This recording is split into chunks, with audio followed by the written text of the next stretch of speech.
ఖురాన్లో 39వ సూరా 53వ వాక్యం చూసినట్లయితే ఖురాన్లో 39వ సూరా 53వ వాక్యంలో, ఓ నా దాసులారా, మీరు అల్లా కారుణ్యం పట్ల మీరు నిరాశ చెందకండి. అల్లా కారుణ్యం పట్ల మీరు నిరాశ చెందకండి. నిజంగా అల్లా పాపాలన్నింటినీ క్షమిస్తాడు. నిజంగా ఆయన అమితంగా క్షమించేవాడు, అపారంగా కరుణించేవాడు కూడా. అల్లాహు అక్బర్. కానీ ఆయన పాపాలు క్షమించాలి అంటే కనుక మీ యొక్క ప్రార్థన కూడా అలానే ఉండాలి. మీరు మారు మనసు కూడా అలానే పొందాలి. మీరు పశ్చాత్తాపం కూడా అలానే చెందాలి. దాని గురించి ఖురాన్ మరియు హదీసుల్లో అనేక విధాలుగా చెప్పబడ్డాయి.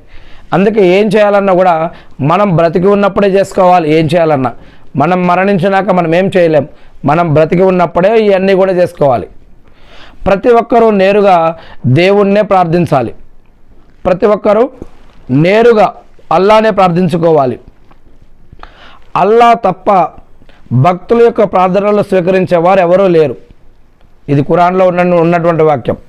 ప్రార్థన చేసి ప్రార్థన పట్ల మనం నిరాశ చెందకూడదు. ప్రార్థన మీద నమ్మకం ఉండాలి. నమ్మకంతో ప్రార్థన చేయాలి. ప్రార్థన అన్నిటికంటే గొప్ప ఆరాధన.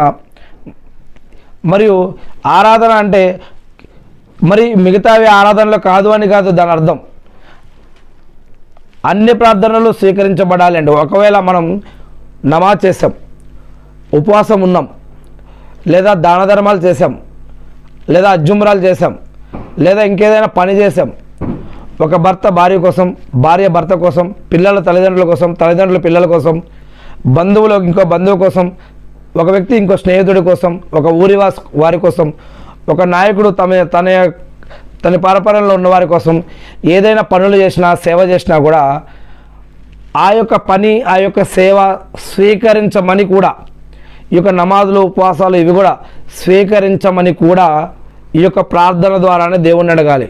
వల్ల నా ప్రార్థన స్వీకరించు, నా నమాజ్ స్వీకరించు, నా ఉపవాసం స్వీకరించు, నా యొక్క దాన ధర్మాలు స్వీకరించు, నా పరిపాలనలో ఉన్నటువంటి మంచి కార్యాలు స్వీకరించు, నా తప్పులను క్షమించు, నాకు మంచి మార్గాన్ని ప్రసాదించు. ఇలా ప్రార్థన మనం చేసేది. ఇంకొకటి నమాజ్ మనం చేసిన అన్ని కార్యాలు కూడా దేవుడి వద్ద స్వీకరించబడాలంటే నమాజ్ స్వర్గానికి తాళం వంటిది అని. నమాజ్ స్వర్గానికి తాళం వంటిది అని. అందుకే మన నమాజులు కూడా కాపాడుకోవాలి.